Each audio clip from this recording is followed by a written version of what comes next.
Hello friends, welcome back to my channel. मैं हूं आपकी फ्रेंड वर्षा। आज की इस वीडियो में हम बात करेंगे बीएड एंट्रेंस एग्जाम के 2017 के जीके के प्रैक्टिस सेट की। ये हमारा सेकंड पार्ट है। फर्स्ट पार्ट हमने ऑलरेडी डिस्कस कर लिया है। अभी तक आपने नहीं देखा है तो प्लीज़ एक बार देख लीजिए।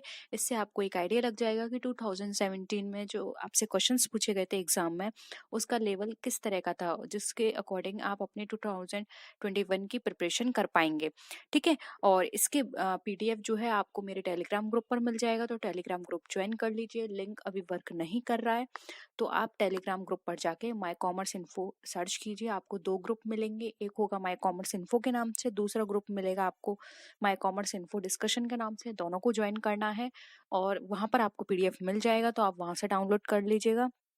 वीडियो को लास्ट तक देखिएगा क्योंकि बहुत ही इंटरेस्टिंग चीज़ें हैं जो हम यहाँ डिस्कस करेंगे। और हो सकता है, क्योंकि कई बार एग्जाम में क्या होता है कि जो क्वेश्चंस होते हैं उनको नेक्स्ट जब भी एग्जाम होता है तो ऑप्शंस को क्वेश्चंस बना दिया जाता है, यानी कि घुमा फिरा के उसी से क्वेश्चंस बनते हैं। तो अगर आप यहाँ पे ऑप्शंस और क्वेश्चंस दोनों को ध्यान से सुनेंगे तो आप 2021 का जो पेपर होगा उसमें बहुत हद तक तैयारी कर सकते हैं। तो स्टार्ट करते हैं। देखिए देखिए कौन कौन से क्वेश्चन हैं। निम्नलिखित में से क्या वैकल्पिक मुद्रा एक उदाहरण है? करेंसी नोट, सिक्के, चेक या बॉन्ड। बताइए इसमें से क्या हमारी वैकल्पिक मुद्रा का उदाहरण है। बताइए।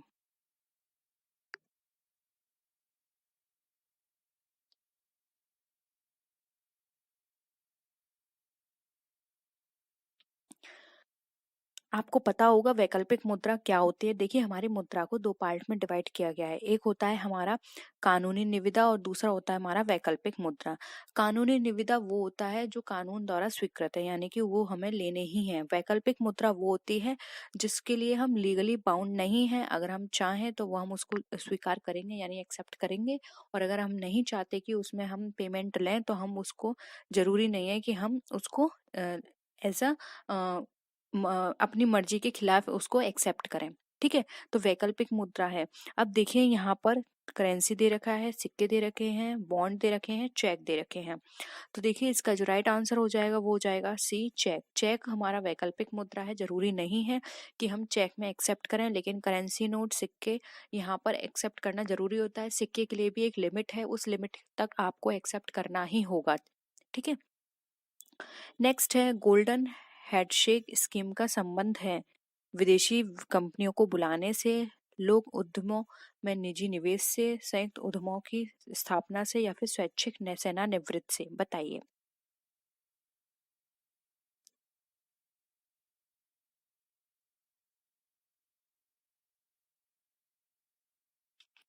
देखिए जो गोल्डन हैंडशेक है, पहले ये जान लीजिए, ये हमारी इसका स्टार्टिंग हुई थी 1960 के टाइम में, ब्रिटेन में हुआ था। इसका एक काम था इस योजना में कि जो भी स्वैच्छिक सेवानिवृत्त हुए हैं उनके विकास से संबंधित था, यानी कि उनके डेवलपमेंट से। तो यहाँ पे ऑप्शन डी, स्वैच्छिक सेवानिवृत्ति से जो भी लोग थे उनको यहाँ पर उनके डेवलपमेंट के लिए बात की गई थी इसके अंदर।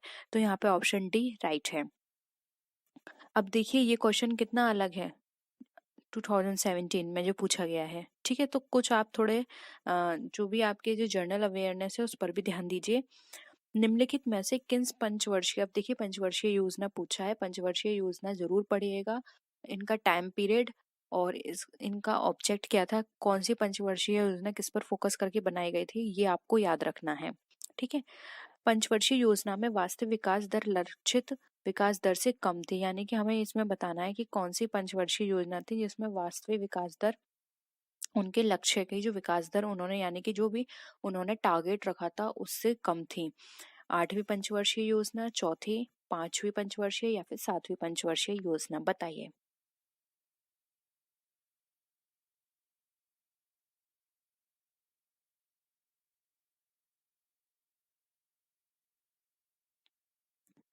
देखिए यहाँ पे कम की बात की गई है, तो यहाँ पे जो ऑप्शन होगा बी वो राइट आंसर हो जाए, चौथी पंचवर्षीय योजना, क्योंकि इसमें लक्ष्य रखा गया था 5.7 का और इन्होंने अचीव कितना किया था, मात्र 3.3%, जो कि बहुत कम है। वहीं अगर देखिए यहाँ पर हम बात करें पांचवी पंचवर्षीय योजना, सातवीं पंचवर्षीय योजना, तो देखिए पांचवी पंचवर्षीय योजना का क्या था, 4.4 था, जबकि 4.8 इन्होंने अचीव किया। सातवीं पंचवर्षीय योजना की बात करें तो 5 यहाँ यहाँ पर इन्होंने टारगेट किया था लेकिन 6 अचीव किया। और यहाँ पर नेक्स्ट जो है 7वीं, उसकी बात करें तो 7वीं को भी इन्होंने टारगेट किया था 5.6 और अचीव किया था 6.8। ठीक है, तो यहाँ पर सब इन्होंने ज़्यादा अचीव किया, लेकिन फोर्थ में क्या था, इन्होंने टारगेट रखा था 5.7% का लेकिन अचीव किया सिर्फ 3.3%। इसलिए कम जो था वो था हमारा चौथी पंचवर्षीय योजना का। ठीक है, इन जो भी मैंने वैल्यूज आपको बताई थी नोट कर लीजिए अपनी नोटबुक में। नेक्स्ट है, निम्नलिखित में से क्या मात्रात्मक साख नियंत्रण की एक विधि नहीं है? बैंक दर, नगद प्रारक्षित अनुपात, वैधानिक तरलता अनुपात या फिर बचत खातों पर ब्याज दर में बढ़ोतरी। बताइए।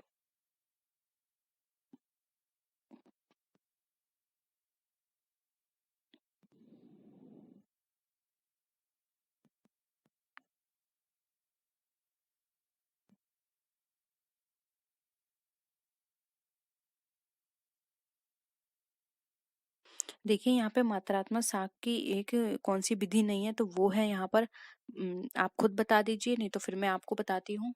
जल्दी आप आंसर करिए। देखिए, यहाँ पर विधि की बात की गई है। जो भी मॉनेटरी हमारी साख होती है उसको नियंत्रण करने की, यानी कि जो मॉनेटरी एस्पेक्ट हैं उनको हम किस तरह से कंट्रोल करें, तो वो बैंक दर से कंट्रोल किया जा सकता है, नगद प्रारक्षित करके, वैधानिक तरलता के साथ। लेकिन बचत पर हम ब्याज दर में बढ़ोतरी करते हैं तो इससे वो कंट्रोल नहीं होगा, इससे क्या होगा बल्कि और बढ़ जाएगा। तो यहाँ पर विधि नहीं है, कौन सी? ऑप्शन डी यहाँ पे राइट आंसर है, बचत खातों पे ब्याज दर में बढ़ोतरी। ठीक है, तो होप यहाँ पे ये भी क्वेश्चन आपको क्लियर हुआ है। नेक्स्ट आते हैं, तरलता अधिमान क्या होता है? ऑप्शंस हैं, परिसंपत्तियों को नकदी में रखने की इच्छा, बंध पत्रों प्रतिभूतियों को रखने की इच्छा, बैंक जमा रखने की इच्छा या फिर संपत्ति रखने की इच्छा। बताइए तरलता अधिमान क्या होता है?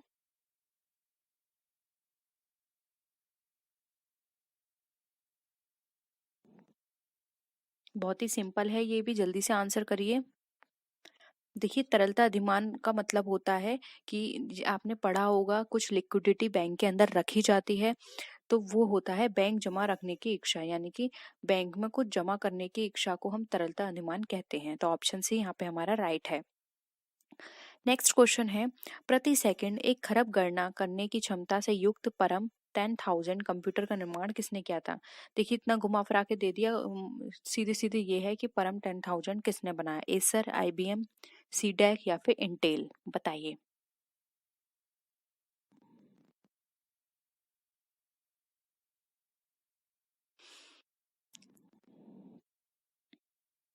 देखिए, 28 मार्च 1998 को सीडैक के वैज्ञानिकों ने एक खरब की गणना करने की क्षमता वाले एक कंप्यूटर का निर्माण किया था जिसको परम 10,000 कहते हैं। और इसका विकास का जो मुख्य श्रेय जाता है, आप इनके निदेशक पढ़ लीजिए, उस समय उनके निदेशक कौन थे, तो वो थे डॉक्टर विजय पी भास्कर। उनको जाता है पूरा श्रेय। और किसने किया निर्माण, तो वो किया था सीडैक ने। तो ऑप्शन सी यहाँ पे हमारा राइट है।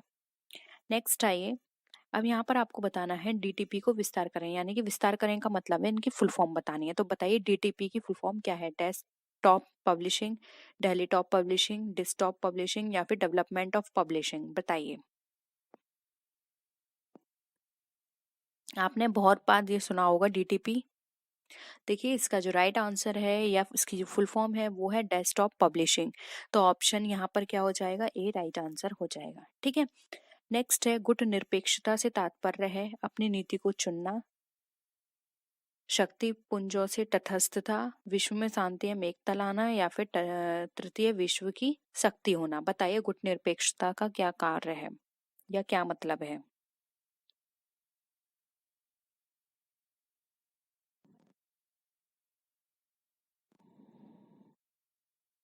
देखिए, गुट निरपेक्षता की बात करें तो इसका तात्पर्य है जो भी शक्ति पुंज हैं उनमें तटस्थ लाना, यानी दो देशों के बीच में जो भी शक्ति पुंज हैं उनमें उन अलग रहने की नीति का एक उदाहरण है गुट निरपेक्ष आंदोलन।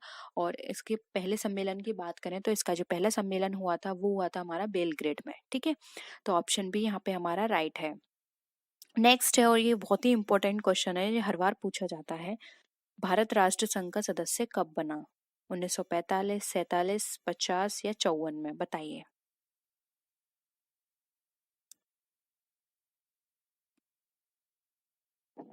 देखिए इसका राइट आंसर है 1945।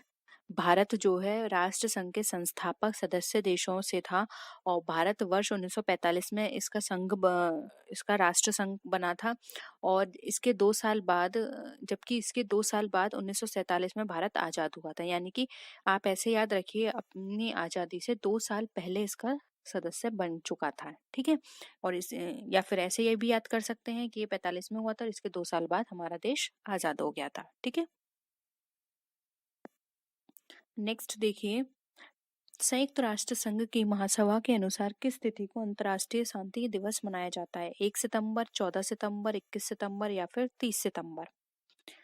याद रखिएगा, यहाँ पे अंतर्राष्ट्रीय शांति दिवस पूछा गया है।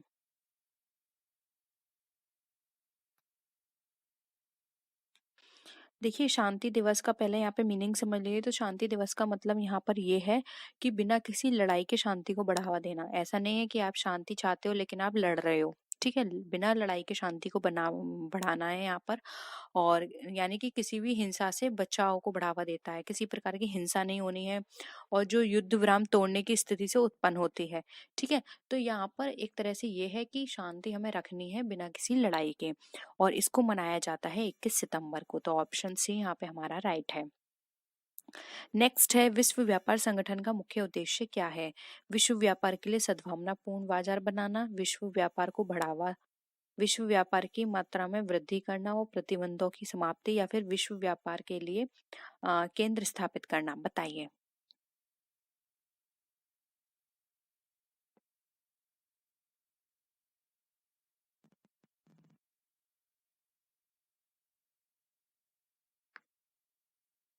देखिए विश्व व्यापार संगठन का मुख्य उद्देश्य यही है कि जो भी विश्व व्यापार हो रहा है उसको बढ़ावा देना और जो जो भी इनमें रिस्ट्रिक्शंस यानी प्रतिबंध लगे हुए हैं उनको समाप्त करना।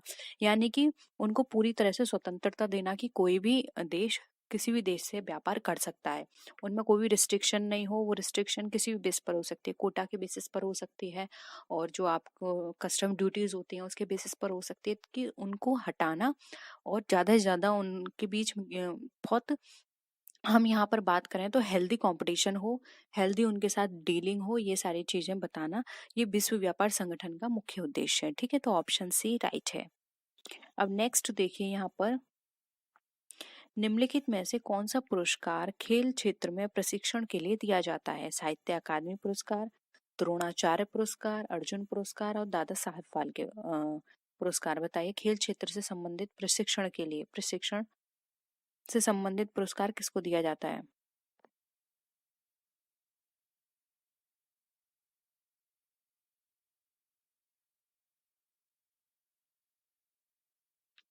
देखिए प्रशिक्षण के लिए दिया जा रहा है, तो प्रशिक्षण कौन देता है? टीचर यानी कि गुरु। तो ये दिया जाता है द्रोणाचार्य पुरस्कार। और इसके अंदर धनराशि भी है, वो है 3 लाख। और द्रोणाचार्य की एक कांस्य की मूर्ति ये दी जाती है, यानी 3 लाख रुपए और द्रोणाचार्य जी की कांस्य की मूर्ति दी जाती है। और ये किसको दिया जाता है? जो भी गुरु टीचर है उसको दिया जाता है। और अगर किसी भी खेल में उसके शिष्य को या फिर जिसने खेला है उसको अगर पुरस्कार देने की बात आती है तो वहाँ पे सर्वश्रेष्ठ पुरस्कार है अर्जुन पुरस्कार। ठीक है, यानी कि शिष्य को दिया जाएगा तो अर्जुन पुरस्कार और गुरु को दिया जाएगा तो द्रोणाचार्य। और ये दोनों ही खेल के क्षेत्र में सबसे सर्वोच्च हम बात कर सकते हैं, सबसे बड़े पुरस्कार हैं। ठीक है, नेक्स्ट है, अर्थशास्त्र का नोबेल किसके द्वारा दिया जाना आरंभ हुआ? यानी अर्थशास्त्र का जो नोबेल पुरस्कार है वो किसको दिया गया? अल्फ्रेड नोबेल के द्वारा, स्वीडिश सेंट्रल नोबेल कमेटी या फिर विश्व बैंक? किसके द्वारा ये पुरस्कार देने की शुरुआत की गई? बताइए।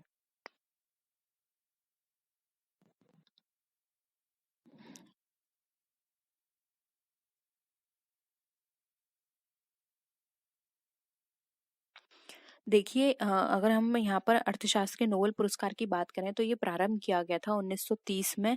वो सॉरी वो जो हमारा सेंट्रल बैंक था, स्वीडन सेंट्रल बैंक, उसके द्वारा उसकी 300वीं वर्षगांठ मनाई गई थी 1966 में। ठीक है, तब से ये शुरू हुआ था। उसके बाद से ये हर वर्ष नोबेल पुरस्कार अर्थशास्त्र के क्षेत्र में दिया जाता है। तो ये स्टार्ट किया था स्वीडिश सेंट्रल बैंक ने। तो ऑप्शन बी यहाँ पे हमारा राइट है। नेक्स्ट देखिए, मूर्ति देवी साहित्य पुरस्कार किसके द्वारा दिया जाता है? मानव संसाधन विकास मंत्रालय या भारत सरकार के द्वारा, साहित्य अकादमी, भारतीय ज्ञानपीठ ट्रस्ट या फिर भारतीय विद्या भवन, किसके द्वारा दिया जाएगा बताइए। देखिए, मूर्ति देवी साहित्य पुरस्कार एक वार्षिक पुरस्कार होता है और ये ज्ञानपीठ संगठन के द्वारा दिया जाता है।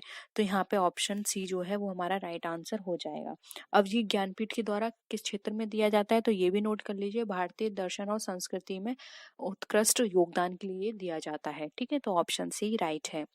नेक्स्ट है, संयुक्ता पाणिग्रही का संबंध किस नृत्य से था? भरतनाट्यम, कथक, मणिपुरी या फिर ओडिसी?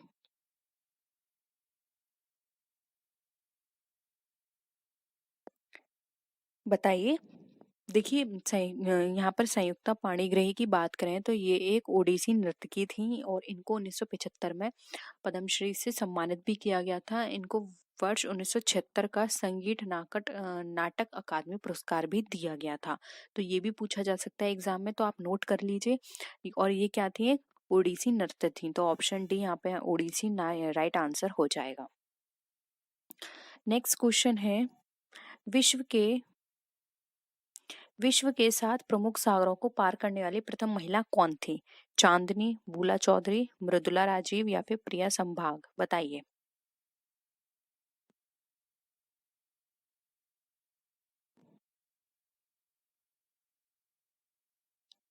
देखिए, जो 7 प्रमुख सागर जो थे उसको पार करने वाली पहली महिला की बात करें तो वो थी यहाँ पे बूला चौधरी। इन्होंने ये पूर्व राष्ट्रीय तैराकी विजेता महिला भी थी। ये पहली ऐसी महिला थी जिन्होंने विश्व के 7 सागर को पार किया था। इन्होंने इंग्लिश चैनल 2 बार वर्ष 1989 में और 1999 में पार किया था। ठीक है, इंग्लिश चैनल 2 बार। ठीक है, तो ऑप्शन बी यहाँ पे बूला चौधरी राइट आंसर हो जाएगा। नेक्स्ट है, फ्री थ्रो का संबंध किससे है? वॉलीबॉल, बास्केटबॉल, बैडमिंटन या क्रिकेट? आपने खेला होगा ये गेम। फ्री थ्रो बताइए किससे संबंधित है? देखिए, फ्री थ्रो की बात करें तो ये हमारा बास्केटबॉल से संबंधित होता है। ठीक है, फ्री थ्रो हो गया, एक प्रतिबंध क्षेत्र होता है जिस कोर्ट में फ्री थ्रो और कॉल शॉट पॉइंट एक इस तरह के माध्यम होते हैं। मतलब एक खेलने की तरीका होता है। इसमें अपील विरोधी टीम के द्वारा की जाती है अगर फ्री थ्रो खेलते हैं तो। ठीक है, तो ऑप्शन बी यहाँ पे हमारा राइट आंसर है। नेक्स्ट है, स्पेल ऑन द टाइगर पुस्तक किसके द्वारा लिखी गई थी? जिम कार्वन, वाल्मीकि थापर, सैयद माउंटे गोमरी या फिर अतुल सेठी?